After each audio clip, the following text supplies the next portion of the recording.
హైదరాబాద్ లో జరగబోయే మనీ మంత్ర money manifestation classes కి ఇప్పుడే కాల్ చేసి రిజిస్టర్ అవ్వండి. నమస్కారం. విష్ణు పురాణం 6వ భాగంలోకి వచ్చాం. ఋతువుని పరిపాలకుడిగా బ్రహ్మ నియమించిన తర్వాత అన్ని శాఖలకి అధిపతులుగా కొంతమందిని నిర్ణయించారు. ఏ శాఖకి ఎవరెవరిని ఇచ్చారో చెప్తున్నారు.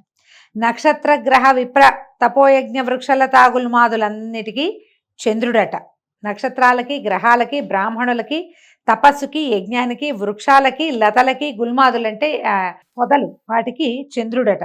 రాజులకి వైశ్రవణుడు, జలమునకు వరుణుడు, ఆదిత్యులకు ఉపేంద్రుడైనటువంటి విష్ణువు, వసువులకు పావకుడు, ప్రజాపతులకు దక్షుడు, మరుద్గణాలకు ఇంద్రుడు, మునులకు కపిలుడు, దైత్యదానవులకు ప్రహ్లాదుడు, పితృగణములకు యముడు, ఏనుగులకు ఐరావతము, పక్షులకు గరుక్మంతుడు, సర్పాలకు వాసుకి, అశ్వములకు ఉచ్చైశ్రవము, గోవులకు వృషభము, మృగాలకు సింహము, వృక్షాలకు ప్లక్షం అంటే జువి చెట్టు, పర్వతాలకు హిమగిరి అధిపతులుగా అయ్యారట.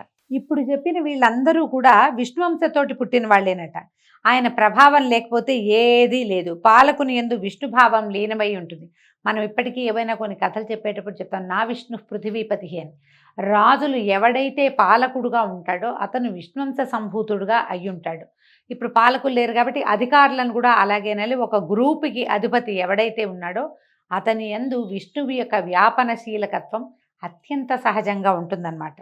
కాలము, చరాచరాత్మకమైన జగత్తు, మంత్రతంత్రాలు, యాగాదులు, గురువు, దేవతలు, కర్మజ్ఞానేంద్రియాలు సమస్తము విష్ణు రూపమని తెలుసుకో.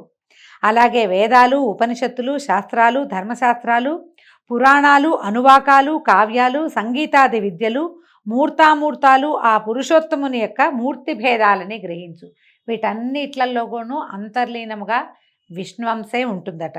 మైత్రేయ, ఈ పురాణ కథ చదివినా ఎన్నో వ్రతాలు, కార్తీక స్నానాలు, పుణ్యక్షేత్ర దర్శనము చేసిన పుణ్యఫలం వస్తుంది. చదివినా వినినా కూడా మనకు అద్భుతమైన ఫలితం లభిస్తుంది అని చెప్పగా మైత్రేయుడు ఆనందంతో నమస్కరించి, గురుదేవా ధన్యుడను, ఒక మనవి, ఉత్తానపాదుని అన్వయ కథ చెప్పావు అంటే ఉత్తానపాదుని కుమారుడు ధ్రువుడు అవి కథ చెప్పుకున్నాం కదా. ఆ ప్రియవ్రతునికి అతని కొడుకులకి సంబంధించిన రాజా చరిత్ర కూడా వినాలనుంది, అది చెప్పమంటే అప్పుడు చెప్తున్నారు. ఏంటి, స్వయంభువనందనుడైన ప్రియవ్రతుని భార్య కుక్షి, ఆమె కర్దమ ప్రజాపతి యొక్క కుమార్తె. ఆ దంపతులకు 10 మంది కొడుకులట. వీళ్ళెవరెవరు? ఆగ్నేధ్రుడు, మేధాతిథి అని ఆయన ఋషిగా కనపడతాడండి మనకి. వపుష్మంతుడు, జ్యోతిష్మంతుడు, ద్యుతిమంతుడు, హవ్యుడు, సవనుడు, మేధుడు, అగ్నిబాహుడు, పుత్రుడు, వీళ్ళందరూ వీళ్ళ యొక్క సంతానం. అయితే వారిలో మేధుడు, అగ్నిబాహుడు, పుత్రుడు వీళ్ళు ముగ్గురు పూర్వజన్మ స్మృతి కలిగిన వారే విరక్తులై యోగనిరతులై భూమి నుంచి వెళ్ళిపోయారట. మిగిలిన 7 కుమారులలో ఆగ్నేధ్రుడికి జంబూద్వీపము, మేధాతిథికి ప్లక్షద్వీపము, వపుష్మంతునకు శాల్మలి, జ్యోతిష్మంతునకు కుశద్వీపము, ద్యుతిమంతునకు క్రౌంచద్వీపము, హవ్యునకు శాఖద్వీపము, సవనునకు పుష్కర ద్వీపము ఇచ్చి రాజ్యాభిషిక్తుల్ని చేశాడు. వాళ్ళు ఇంద్రమిత్రులై సప్తద్వీపాలను ఎదురులేని పరాక్రమంతో ధర్మ మార్గాన పరిపాలించారు. సప్తద్వీపా వసుంధర అని చెప్తారు. భూమి ఈ 7 ద్వీపాలుగా ఉంది. ఈ మనం చెప్పుకున్నటువంటి ద్వీపాలన్నీ కూడా అవేనమాట, దానికి సంబంధించినవి. జంబూద్వీపాధిపతి అయిన ఆగ్నేధ్రుడికి 9 మంది కుమారులు. మనం జంబూద్వీపంలో ఉన్నాం. భరతఖండే మేరోడ్ దక్షిణ దిగ్భాగే అని చెప్పుకుంటాం సంకల్పంలో కదా. జంబూద్వీపం మనం ఉన్నది.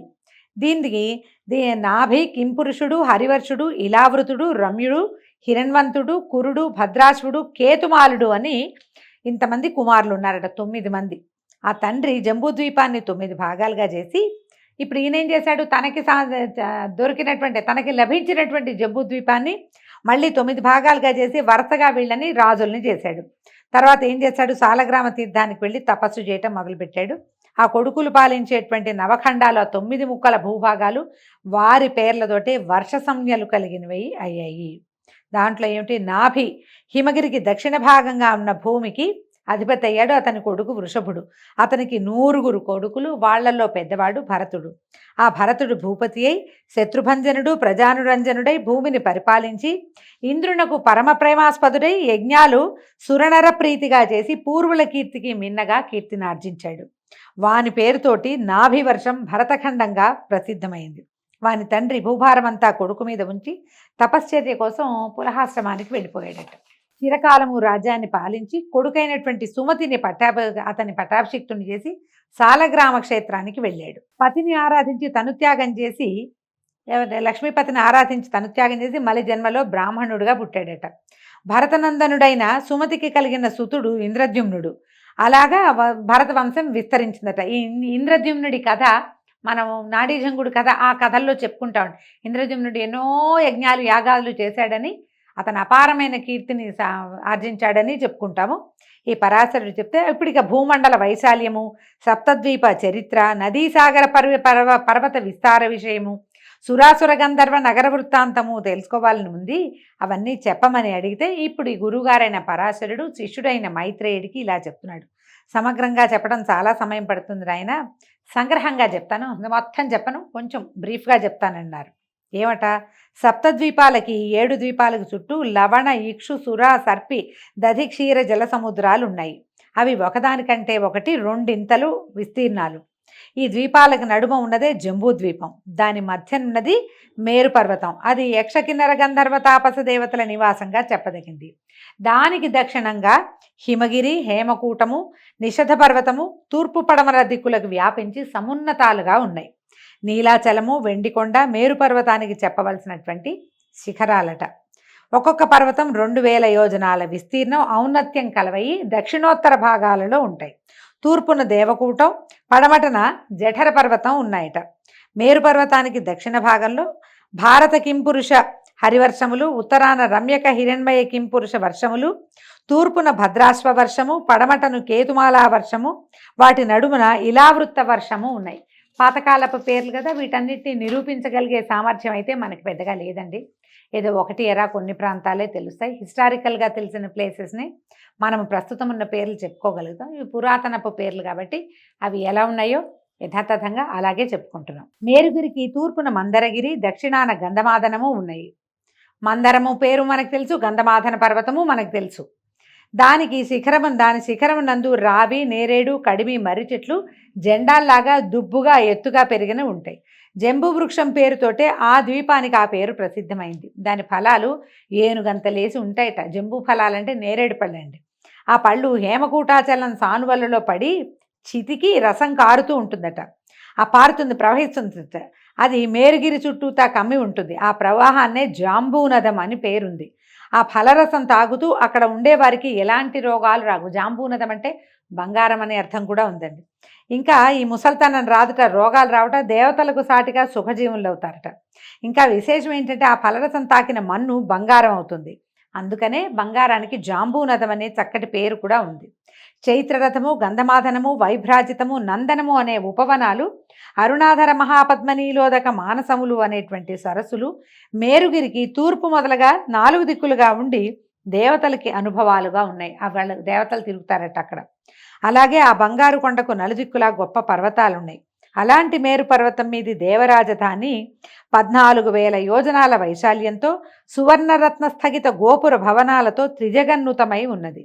విష్ణుపాదం నుంచి బయలువడిలిన ఆకాశగంగా 4 పాయలుగా మారి సీత, అలకనంద, చక్షువు, భద్ర అనే పేర్లు కలదై ఆ అమర రాజధానికి 4 దిక్కులా ప్రవహించి కిందనున్న భారతాది వర్షములందు కూడా ప్రవహిస్తూ ఉంటుంది.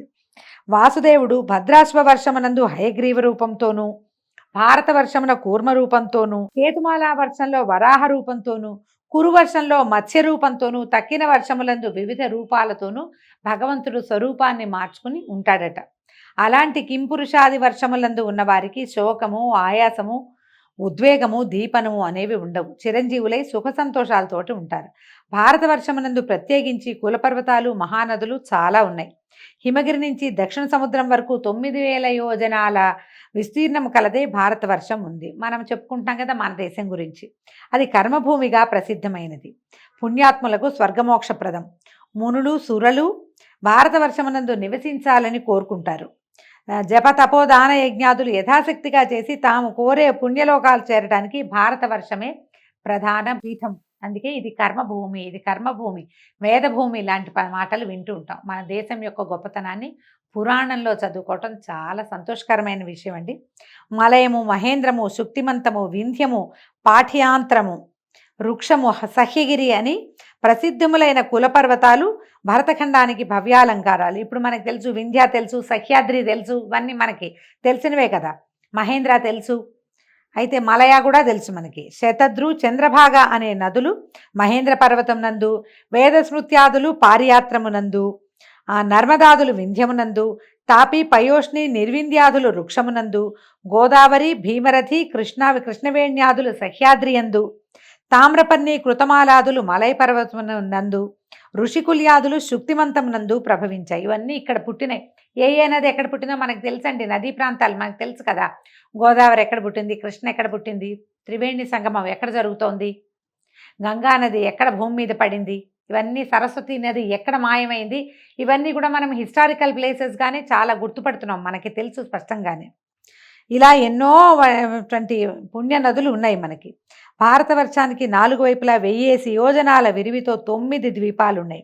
ఇలాంటి నవద్వీపాలు, మహానదులు, కులపర్వతాలు భారతవర్షమునందు తప్ప ఇంకా ఏ వర్షమునందు అంటే ఏ దేశమునందు లేవు, మనకే ఉన్నాయి ఇవన్నీ.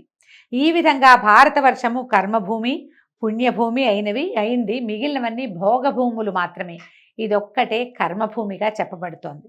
జంబూద్వీపం 1,00,000 యోజనాల పరిణామం కలది. దానికి చుట్టూ ఉండేది లవణ సముద్రం, ఉప్పు సముద్రమే మనకు తెలిసిందే. ఈ లవణ సముద్రానికి ఆవల ఉన్నది ప్లక్షద్వీపం. అది 2,00,000 యోజనాల పరిణామం కలది. ఆ ద్వీపానికి ప్రభువు మేధాతిథి. అతనికి 7 కుమారులు. భుజబలానికి, రూపరేఖ వైభవానికి వాళ్లే సాటెట. తండ్రి ఆ ద్వీపాన్ని 7 భాగాలుగా విభజించి వాళ్ళని ప్రభువుల్ని చేశాడు. అయితే ఆ భాగాలకి వాళ్ళ పేర్లే వచ్చాయట. ఇవేమిటట? శాంత, హయ, శిశిర, సుఖోదయ, నంద, శివ, క్షేమక, ధ్రువ వర్షాలని వాటికి పేరు. ఈ వర్షాలలో అంటే ఈ దేశాలలో ఉన్నటువంటి నరులు సురలు కలిసి సోదరులాగా జీవించేవాళ్ళు. వాళ్ళకి ఏ రోగాలు ఎలాంటి బాధలు ఉండవు. కారణం ఏంటంటే ధర్మానికి పెట్టింది పేరుగా ఆ భూభాగంలో ఉన్నటువంటి నరులు మానవులు ఉండేవాళ్ళట. ఈ ప్లక్షం అంటే జువి చెట్టు, ఆ ద్వీపానికి పేరు తెచ్చింది. జువి చెట్లు ఎక్కువ ఉంటాయన్నమాట. విష్ణువు చంద్రరూపుడై ఆ ద్వీపంలో భాసిస్తూ ఉంటాడు. ప్లక్ష ద్వీపానికి ఆవల ఉన్నది ఇక్షు సముద్రం. ఇక్షు అంటే మన చెరుకు రసం అండి. ఇక్షు అంటే చెరుకు కర్ర, చెరుకు గడని ఇక్షు అంటారు. అది 1,00,000 యోజనాల వైశాల్యం కలిగింది. ఇక్షు సముద్రానికి ఆవల ఉన్నది శాల్మలి ద్వీపం. ఈ శాల్మలి ద్వీపం అంటే శాల్మలి అంటే బూరుగ చెట్టు. మనం పత్తిలు తీస్తాం చూడండి, దిళ్ళు అవి చేసుకుంటాం, తలగడలు చేసుకునేటువంటి ఆ పత్తి వచ్చే చెట్టుని బూరుగ చెట్టు అంటారు. అది పొడుగ్గా పెరుగుతుంది, కాయలన్నీ రాలుతూ ఉంటాయి. అక్కడ అవి ఉండుంటాయి. బహుశా శాల్మల ద్వీపం అంటారు. దాని విరివి దాని నిడివెట 4,00,000 యోజనాలట. దాని ప్రభువు వపుష్మంతుడు, అతనికి సుతులు 7. మనకి ఈ ద్వీపాలన్నీ ఇప్పుడు ప్రత్యక్షంగా ఏం తెలియదండి, మనకు తెలిసినవి కాదు. ఆ కాలంలో ఎలా ఉన్నది అని అతను అడగటం వల్ల పురాణంలో ఉన్న విషయమే చెప్పుకుంటున్నాం. శ్వేతహరితులు, జీమూతరోహితులు, సుప్రభుడు, వైద్యుతి, మానసుడు అని వాళ్ళ పేర్లట. శాల్మల ద్వీపం 7 భాగాలయ్యి వాళ్ళ ప్రభువులుగా వాళ్లే ఉండి వాళ్ళ పేర్లతోటే అవి చిన్న చిన్న దేశాలుగా మారినాయి. వాటి మధ్యలో కుముదము, ఉష్ణము, వలాహకము, ద్రోణము, మహిషము, కంకము, కకుద్వంతము అని కులపర్వతాలు ఉన్నాయట. అక్కడ కులపర్వతాలు ఆ ప్రాంతానికి 7 అద్భుతమైనటువంటి పర్వతాలు ఉన్నాయి. వాటి మధ్యలో ఎంచి 7 నదులు కూడా పుట్టాయట. విష్ణువు వాయురూపుడుగా ఆ ద్వీపంలో ఉంటాడట. ఆ శాల్మల వృక్షం 1100 యోజనాల ఔన్నత్యం కలదై ఆ ద్వీపానికి తన పేరు కలిగించింది. చాలా పెద్ద శాల్మల వృక్షం ఉండటం వల్లే శాల్మల ద్వీపం అని పేరు వచ్చిందట. అది ఇంత పెద్దది. ఆ ద్వీపానికి చుట్టూతా ఉన్నది సురా సముద్రం అట. సుర అంటే కళ్ళు, మనం అలాగే చెప్పుకోవాలి. అయితే ఆ సముద్రానికి అవతల ఉన్నది కుశద్వీపం. ఆ ద్వీపాన్ని జ్యోతిష్మంతుడు తన కొడుకులు 7 విభజించిస్తే దానికి కూడా వాళ్ళ పేర్లు వచ్చినాయట. ఆ భాగాలలో మందరము మొదలైనటువంటి పర్వతాలు ఉన్నాయి. ఆ పర్వతాల నుంచి శివ, విధూతపాప, పవిత్ర, సుమతి, పాపహర, హైమవతి, విద్యుదంభ అనేటువంటి 7 నదులు పుట్టాయి. దైత్యదానవులు, దేవగణాలు, ఆ వర్షమునందున్న నరులు కలిసిమెలిసి జీవిస్తారు. మహావిష్ణువు బ్రహ్మరూపుడై ఆ ద్వీపంలో ఉంటాడట. ఆ ద్వీపంలో ఆకాశమును తాకుతూ కుశస్తంభం ఉండటం వల్లే దానికి కుశద్వీపం అని పేరు వచ్చిందట. ఈ కుశద్వీపానికి అవతల ఉన్నది క్రౌంచ ద్వీపం. దాని చుట్టూతా ఉన్నది ఘృత సముద్రం అట. క్రౌంచ ద్వీపానికి చుట్టూతా ఘృత సముద్రం అంటే నేయు యొక్క సముద్రం ఉందిట. ద్యుతిమంతుడికి 7 కుమారులు ఉన్నారట. వాళ్ళకి ఆ ద్వీపాన్ని విభజించిస్తే అవి కూడా వాళ్ళ పేర్లతోటే ప్రసిద్ధి పొందాయి. క్రౌంచ ద్వీపానికి పొలిమేరలో 7 కొండలు ఉన్నాయట. క్రౌంచము, వామనము మొదలైన పేర్లు కలిగినవి. ఆ కొండల నుంచి ఖ్యాతి, కుముద్వతి మొదలైనటువంటి 7 నదులు వెలువడ్డాయట. విష్ణువు ఆ ద్వీపంలో రుద్రరూపుడుగా ఉంటారు. దాని తర్వాతదే శాఖద్వీపం, దాని చుట్టూతా ఉన్నది దధి సముద్రం. దధి అంటే పెరుగండి, పెరుగు సముద్రం ఉందట. ఆ ద్వీపాధిపతి హవ్యుడు తన ద్వీపంను కొడుకులు 7గురికి విభజించి ప్రభువుల్ని చేశాడు. వాళ్ళ పేర్లతోటి ఈ భాగాలు వచ్చినాయి. ఒక్కొక్క భాగంలో ఒక్కొక్క కులపర్వతము, ఒక్కొక్క నది ఉన్నాయట. ఆ ద్వీపాల యొక్క వాసులు ధర్మమూర్తులు, పరస్పర కలహము పాపాలోచన లేని గుణవంతులు. ఆ ద్వీపనందు శ్రీహరి సూర్యరూపుడై యజ్ఞాలలో పూజలు అందుకుంటూ ఆ ద్వీపవాసుల్ని కాపాడుతూ ఉంటాడు. ఆ ద్వీపానికి అవతల ఉన్నదే క్షీర సముద్రం, దానికి సంబంధించి ఉన్నదే పుష్కర ద్వీపం. ఆ ద్వీపానికి సవనుడు అనేవాడు అధిపతిగా ఉన్నాడు. అతడు వీరయుక్తుడు, మహావీరధాతకుడు అనేటువంటి 2 కుమారులు ఉన్నారు అతనికి. దాన్ని ఏం చేశాడు, దీన్ని 2 భాగాలుగా చేసి సమంగా విభజించి ఈ కుమారులిద్దరిని దానికి ప్రభువుల్ని చేశాడు. ఈ 2 భాగాలకి మధ్యలో మానసోత్తరం అనేటువంటి కొండ ఉందట. అది 50,000 యోజనాల పొడవు, ఆకాశాన్ని తాకుతూ ఉంటుంది. సురసిద్ధ గంధర్వులకు నివాసము. ఆ ఇద్దరి పేర ఆ రాజ్యాలకు పుష్కరాలకు పేరు వచ్చిందట, ఆ రాజ్యాలకు వచ్చిందట్ల. ఆ పుష్కరాల ప్రజలు దేవతల్లాగా హాయిగా జీవిస్తారు. రోగాలు, శోకాలు, దుష్టగుణాలు, ముసలితనము లేని ధన్యజీవులుగా ఉంటారు. వాళ్ళు కోరిన వెంటనే షడ్రసోపతమైన భోజనాలు ఎక్కడికక్కడే సంభవిస్తాయట. 10,000 సంవత్సరాలు ఆయుర్దాయం కలిగిన వారుగా ఉంటారట. ఇక్కడ బ్రహ్మస్థానమైనటువంటి వటవృక్షం అంటే పెద్ద మర్రి చెట్టు ఉందట. విష్ణువు ఇక్కడ బ్రహ్మమూర్తిగా ఉంటాడు. దానికి దరిగా ఉండే సముద్రం జలార్ణవం. ఈ సముద్రానికి అవతల ఉన్న పర్వతాన్ని పేరు చక్రవాళమట. ఈ విధంగా బ్రహ్మాండమునందు సప్తద్వీపాలతో, సప్త సముద్రాలతో, నానా చరాచర భూతకోటితో స్వభూమి ధాత్రి విధాత్రి అనే పేరుతో ఒప్పుతూ ఉంటుంది. దాని అధోభాగం నందు అతల వితల నితల గభస్తిమంత మహాతల సుతల పాతాళాలు అనేటువంటి లోకాలున్నాయి. అవి శుక్ల కృష్ణ అరుణ పీత శర్కర శైల కాంచన వర్ణాలు కలిగినటువంటి భూములు కలవై దైత్యదానవ సర్పనివాసాలుగా ఉన్నాయి. పాతాళ లోకాల పేర్లు చెప్తున్నారండి. అయితే ఒకప్పుడు నారదమునీంద్రుడు ఆ లోకాలను చూసొచ్చి నాకు చెప్పాడు ఆ వివరము. అవేంటంటే భాగ్యరేఖకి ఆ లోకాలతో పై లోకాలు సాటి కావు. ఏంటంటే విశేషం ఏంటంటే సూర్యుడు ఆ లోకాలలో మితిమీరిన వేడిగా వెలగడట. చంద్రుడు అతి చెల్లని వెన్నెల విరియడు. ఆశ్చర్యం కదా. ఆ కింద లోకాలకి ఏంటంటే అన్ని సంశీతంగా ఉంటుంది. ఓసారి ఎండ ఓసారి చల్ల అలా ఉండదట. ఆ లోకాల రాజధానులన్నీ కూడా భవ్య శోభాభ సమానములయ్యి మేడలతోటి ఉంటాయి. అందున్న వారంతా అమూల్యములైన చీనాంబరాలతోటి మణికాంచన భూషణాలతోటి భాసిస్తూ ఉంటారు. అద్భుతంగా ఉంటారట వాళ్ళంతా. భక్ష్య భోజ్య లేఖ్య పానీయ చోష్యములు అతి మనోహరములుగా సుగంధ కర్పూర కస్తూరి పరిమళములతో భవనాలు దివ్యభోగాలుగా ఉంటాయి. అంటే ఆహారము అద్భుతమైంది, ఆహారం తర్వాత అనుభవాలు కూడా అత్యద్భుతమైనవి లభిస్తాయట. వేణు గానామృతంతో మృదంగనాదంతో నాగకాంతలు వేడుకగా పాడుతూ ఉంటారు. పద్మ పరిమళంతో గండు తుమ్మెదల రొదలతోటి సరస్సులు ఉప్పొంగుతూ ఉంటాయి.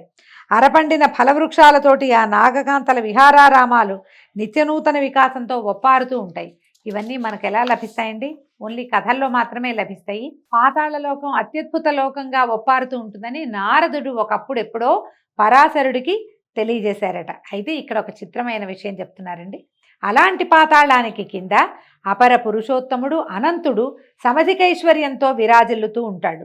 దైత్యదానవులు, దేవతలు, మునులు, సిద్ధసాధ్యులు ఆ అనంతుని ఉపాసిస్తూ ఉంటారు. ఆ అనంతదేవుని మహిమలను ఏ మహానుభావుడునూ వర్ణించలేడు. 1000 శిరోమణుల కాంతులు దిక్కులయందు నిత్యనూతన కళలను కూర్చుతూ ఉండగా కిరీట కుసుమమాలికల సుగంధము ఆ లోకానికంతకు భవ్య సౌరభం కలిగిస్తూ ఉండగా శరత్కాల మేఘఛాయకు పోటీ చేసే శరీరకాంతి నిండు వెన్నెల పండువ కాగా నడుమున కట్టిన నీలాంబర కాంతి దిక్కుల చిమ్మచీకట్లు కమ్ముతూ ఉండగా ఆ శేషుడు అనాయాసంగా భూమండలాన్ని భరిస్తూ ఉంటాడు. అనంతుడు అంటే సాక్షాత్ విష్ణు స్వరూపుడుగా ఉండేటువంటి ఆదిశేషువుని వర్ణిస్తున్నాడు. నీలాంబరధారిగా ఉంటాడు. ఆయన యొక్క 1000 శిరస్సుల యొక్క మణులు ప్రకాశిస్తూ ఉంటాయట. ఆయన ఉండటం వల్లే ముందే మనం చెప్పుకున్నాం కదా, ముందు పురాణ గాథలో ఏం చెప్పాము, విష్ణుమూర్తి అనంతుణ్ణి అంటే తన సర్పం తన శయ్యగా ఉండేటువంటి ఆదిశేషువుని భూమికి కాపలాగా కింద ఎత్తిపట్టి ఉంచేందుకు పాతాళంలో ఉంచాడు. ఆ పాతాళ లోకంలో కొలువై ఉన్నటువంటి ఆదిశేషువు అయిన అనంతుడి గురించి చెప్తున్నారనమాట. ఇది అతని 2 చేతులలో ఆకాశగంగా ముసలము నాగలిగా 2 రూపాలతో ఉంటుంది. ఒక 2 రూపాల్లో ఉన్నది ముసలము నాగలి. ఈ 2 ఆకాశగంగే ఆ స్వరూపంలో కనపడుతుంది. ఈ అనంతుడికి ఒకప్పుడు కోపం వచ్చి ఊపిరి విడిస్తే దాని జ్వాల చరాచర ప్రపంచానికి ప్రళయాగ్ని జ్వాలగా అవుతుందట. అతడే ప్రళయ సమయం నందు రుద్రుడై జగాలను నశింపజేస్తాడు. మద్యపానము చేత మత్తెక్కి కన్నులు తిప్పుతూ పడగలు విప్పి భీకరముగా ఆడించాడంటే సురాసురాళితో ఉన్న లోకాలని ఉర్రు తొలుగుతాయి. ఎందుకంటే ఆయన భూమిని ఆపుకుని ఉన్నాడు కదా, ఆయన పడగలు కదిలినంటే భూమి అతలాకుతలం అయిపోతుంది. అలాంటి దివ్యశక్తి సంపన్నుడైన అనంతుడు సకల నదీనద సముద్ర పర్వత సహితము చరాచర జంతుయుతము 10 కోట్ల యోజనాల విస్తారము అయినటువంటి భూమండలాన్ని శిరస్సు మీద పూదండలాగా భరిస్తూ ఉంటాడు. ఇంత శక్తి అనంతుడికి కలిగిందంటే సాక్షాత్తు అది విష్ణు ప్రభావ శక్తి, ఆది విష్ణువు యొక్క ప్రభావ శక్తి అతనిలో ఉందన్నమాట. పుష్పసుగంధులైనటువంటి నాగకాంతలు ఆ అనంతునకు చందనపు పూత పూస్తున్నప్పుడు ఆ సుగంధ వాయువులు రంజనములై ఎల్లడలా వ్యాపిస్తూ ఉంటాయి. గర్గుడ అనంతుని గురువుగా సేవించి జ్యోతిశాస్త్ర పద్ధతులను శకున శాస్త్ర విషయాలను నేర్చుకున్నాడు. గర్గాచార్యుడు అని చెప్పబడతాడు. ఆయన ఈ విద్యలన్నీ అనంతుడి దగ్గరే నేర్చుకున్నాడట. ఈ అనంతుడి వైభవ క్రమము రేపు ఉదయం తెలుసుకుందామండి. ఈ రోజుకి సెలవు. నమస్కారం.